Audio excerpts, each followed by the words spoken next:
When it comes to kitchen tools, nothing is more confusing than knife sharpeners. There are hundreds to choose from, and every brand will tell you that theirs is the best. I'm not going to try to clear all that up, but I can tell you about these knife sharpeners from Broad & Taylor. They are simple to use and very effective, but they're also easy to confuse with a lot of other products on the market that may look similar but don't perform the same way. I'm Michael Taylor, president and founder of Broad & Taylor. Stick with me for the next few minutes, and I will teach you how to use these sharpeners. I'll explain a little bit about how they're made and why they're so different than other sharpeners on the market. I'll give you some tips on some techniques that you won't find anywhere else. And in the end, I think you'll understand why I believe that for most people, the Broad & Taylor knife sharpeners are the fastest and easiest way to keep your knives sharp every day.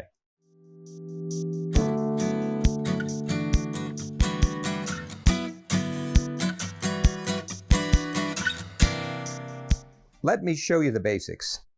All you really need to know is that if you have a knife that's very dull, place it in the sharpener, tip down, press down so that the sharpener's barbs move slightly through their arc, and pull it towards you. The tungsten carbide in the sharpener will actually cut a bevel on both sides of the blade. Now when I do that, I can actually hear and feel the tungsten carbide sharpening bars cutting the metal, and you will see a small amount of metal on the edge of your knife and on the sharpener.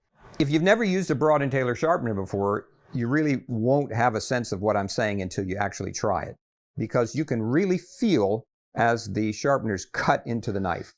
If you were to try this on any other type of pull-through sharpener, what you're going to feel is either a scraping or a grinding or something that basically doesn't feel good. When I pull this thing through, it's really almost like going through soft butter. And that's because these tungsten carbide sharpeners are so much harder than this material, it easily cuts a smooth edge along the knife. Once your knife is sharp, I'll just change so that the tip of the blade is up, and I'll pull it through gently. We call this honing, and what you're really doing here is straightening the edge of the blade to keep it sharp.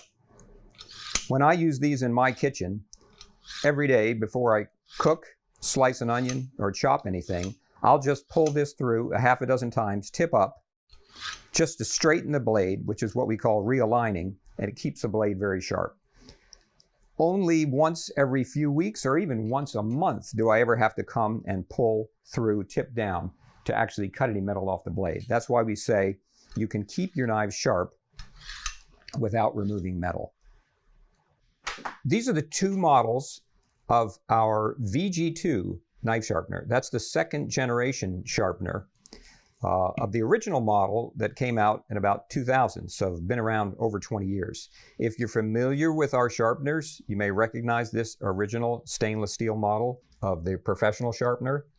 The shape of the body is the same, but you'll notice right away that the sharpener bars are significantly different. The VG2 model has a more sturdy sharpening system, still based on the same spring action as the original model, but it's a lot stronger and has less flex when you do sharpening. Another thing that we'll talk about a little bit later is the ease of changing the sharpening blades. You don't need to change them very often, but with the original model, it was true that changing the blades was a bit cumbersome. With the new model, you pop these buttons off and it all comes off as a unit. If you need a reminder on the basic sharpening techniques, you can always find them on the bottom of the sharpener. The instructions are printed here. The two models, the professional and the classic, are the same with the sharpening bars. They're exactly the same bars, only the base is different. This one is solid stainless steel, almost 2 pounds, and this one's made out of nylon, also extremely sturdy, but lighter in weight and less expensive. You'll see that when the knife comes through the sharpener and the bars move, the angle between the sharpening bars changes. When it's at the very top, this angle is 11 degrees. That's a very, very fine angle for a knife.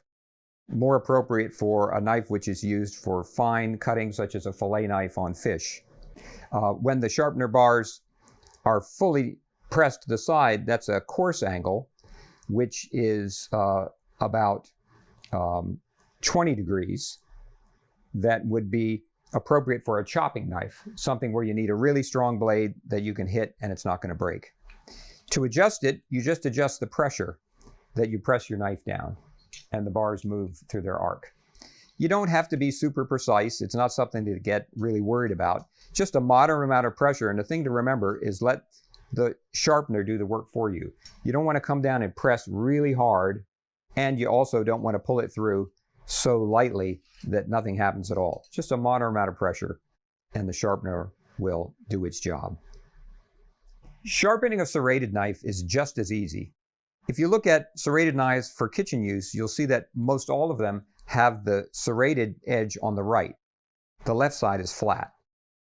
Place the serrated knife in the sharpening bars with the blade parallel to the table. Tilt it slightly to the right in the direction of the serrations and just pull it through. You'll feel it slide smoothly across the sharpening bar, and you can see and feel the bar wiggling back and forth so that it rides along inside each one of these curved areas and straightens this out. When you're doing that, again, you're not removing metal, you're actually just straightening the blade at the very edge, because serrated knives generally get dull because the edge curls over at the side and you want to realign that edge. This way, your serrated knives will stay in top condition. The amount of pressure you use when you pull a knife through the sharpener depends on the type of knife that you're sharpening. If you're sharpening a knife that's used more for chopping, you want to use a bit firmer stroke, pressing it down so the bars move farther out. That gives a stronger edge, both for cutting a new bevel with the tip down and also for honing. If you're sharpening a knife that is used for very fine cutting, like this fillet knife, you're going to want to use a very light pressure. I would pull this through so the sharpener's bars barely move, but just enough to maintain some pressure as I pull it through to hone it. Or if I need to cut on the tip, cut a bevel, just pull through this way with a very slight pressure. Again, let the sharpener do the work and feel how it feels as you're pulling it through, because the sharpener will actually tell you if you're doing it correctly. You can feel it right through your hand. Here are some tips for a few things you can do with a Broad & Taylor sharpener that you can't do with any other technique, except a stone perhaps if you're very skilled, but not with any other type of pull-through sharpener. Because of the variable angle with pressure, you can actually sharpen your knife with different angles at different parts of the blade. For example, if I wanted to put a more firm, stronger bevel on the base near the hilt of this, I could press a little bit harder as I pull it through here in the beginning, but then towards the tip I can actually sharpen it more lightly with just a little bit of pressure, and I'll get a much finer edge right along the tip. That's great for slicing into onions or tomatoes, where you don't worry as much about the tip of the knife being so strong. So lighter at the tip, a little bit more pressure towards the base. With a serrated knife, I'd mentioned that you pull it to the side so only the right side touches the sharpener as you pull it through. Actually, there's another technique that will actually sharpen the entire edge, removing a slight amount of metal that you want to be careful with. But all you need to do is, when you pull it through, if you just press the knife down a little bit more, so it's mainly pressing on the right, but slightly touching on the left, you're going to cut an ever so slight bevel right at the base of each one of those circular sections and get an extremely sharp edge, perhaps even sharper than when the knife was new. You just want to make sure that you don't put too much pressure, and just feel as it goes through, and you'll get a really, really sharp edge. So I can already hear a lot of you saying out there that pull-through sharpeners are a great way to ruin knives. they just don't work. I certainly understand that point of view. Pull-through sharpeners have a bad reputation for a reason. Most of them don't work well at all and can actually damage the edge of a knife. But these sharpeners are different, very different. Let me tell you why. There are two things that you need for a pull-through sharpener to be effective. One is you need a strong, sturdy mechanism in order to hold your sharpeners that doesn't bend, flex, or vibrate when you're pulling your knife through, because sharpening knives is a precision job. The other thing that you need that's even more important is you need to have a good piece of tungsten carbide. This is the heart and the soul of any sharpener. And for a lot of the knockoffs and look-alike sharpeners that have come along in recent years, folks have spent a lot of time trying to build every kind of geometry of sharpener, but what they didn't spend time on was trying to understand how to make tungsten carbide that does a good job of sharpening. You don't need to know a lot about knives to understand this. If you're going to cut something, the thing that you're cutting with has to be much harder than what you're cutting. That means that tungsten carbide has to be much harder than your knife. Tungsten carbide is a man-made material created by taking tungsten, the metal tungsten, and carbon, putting it in a mold, pressing it at very high pressure at very high temperature. But not all tungsten carbide is created equal. We actually formulated our own tungsten carbide, which is specially designed to be optimized for sharpening knives. Tungsten carbide is used widely in industry for all kinds of cutting tools, in machining, tools that are used to cut rock to tunnel through mountains. There's all kinds of formulations of tungsten carbide. The tungsten carbide that we created is what is called very fine-grained. That means if you look at it under a microscope, the structure is very uniform, even under very high magnification. A less expensive, poorly made tungsten carbide is going to look more like pebbles, just mashed together, very rough. That means when you try to create a cutting edge on the tungsten carbide, which is used to cut a bevel on your knives, instead of having a sharp edge, you're going to have a rough edge that crumbles and actually falls away as you pull a knife through. So without good quality tungsten carbide, you can't have an effective knife sharpener. And no one has a more effective tungsten carbide than the special material that goes in these Broad and Taylor sharpeners. The other thing to know about the tungsten carbide is that it's got a shape which is specially designed for the two sharpening techniques. One side of the tungsten carbide is sharpened to a very, very fine and sharp edge. That's the edge that's used when the knife pulls over it at an angle to cut a bevel on the knife. That's sharpening with the tip down. Just by changing the angle in the sharpener of the knife, you then can pull the knife back across the other corner of the tungsten carbide, which is actually made at a slight radius. It's smooth.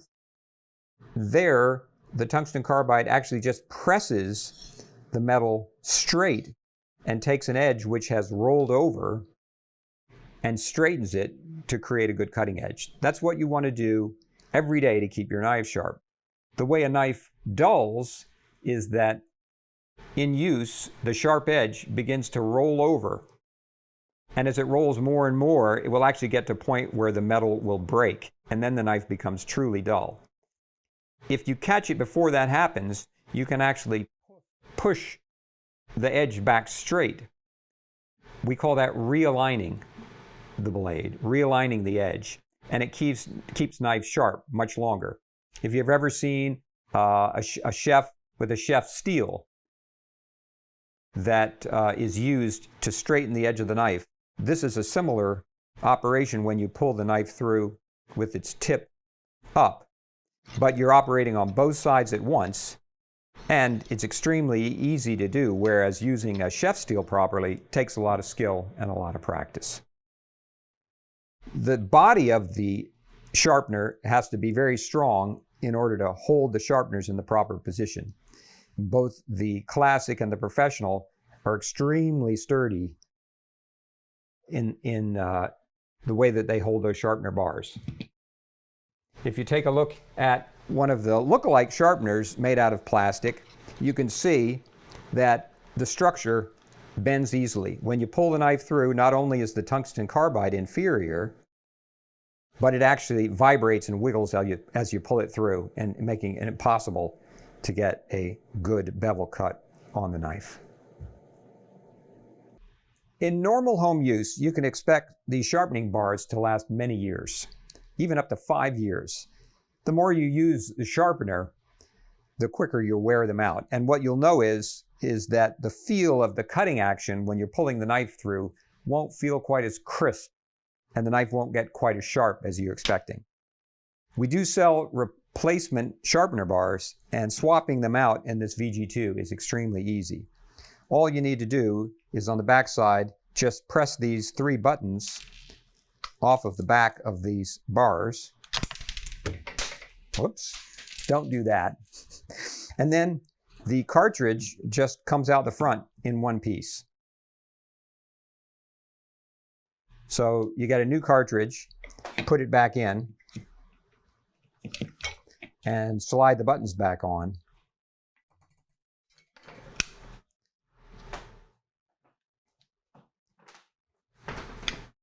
Plus the one on the floor, thank you.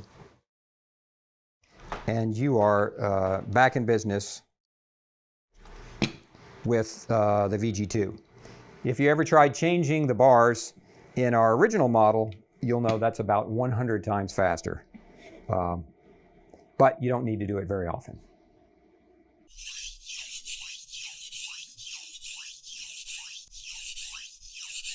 Now, there are some folks that will tell you the only way to sharpen your knives is with a stone. And I won't argue with that. No question, it works. I'm a lifelong woodworker and a machinist. I've been sharpening anything you can think of since I was 6 years old with my first pocket knife that my grandfather gave me. I've got Japanese water stones. I know how to use them. I've got diamond stones, sandpaper systems. Pretty much any sharpening system you can think of, I've tried it. But the fact of the matter is, until I started using Broad and Taylor sharpeners in my own kitchen, my kitchen knives were rather embarrassingly dull most of the time. And that's because usually the time I think of that I need to sharpen my knives is right before I start cooking and I'm ready to slice my onion. And I don't really want to go pull out all this stuff and make a mess in the kitchen. I just want something I can use in a few seconds to hone my knife and start cooking. So while this system is great, and no question it can do a great job, it's not for everybody.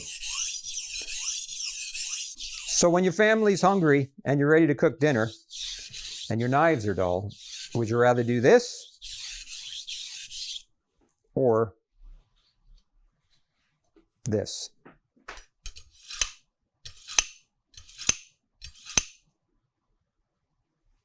The Broad & Taylor VG2 Professional in stainless steel and the VG2 Classic in solid nylon.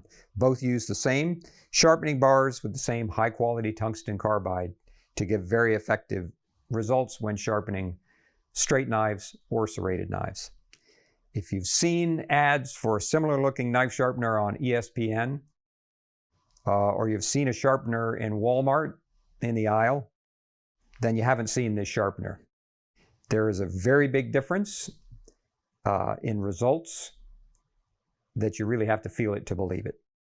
So I hope you understand now why these sharpeners are so special and why they're so effective and simple to use to keep your knives sharp every day.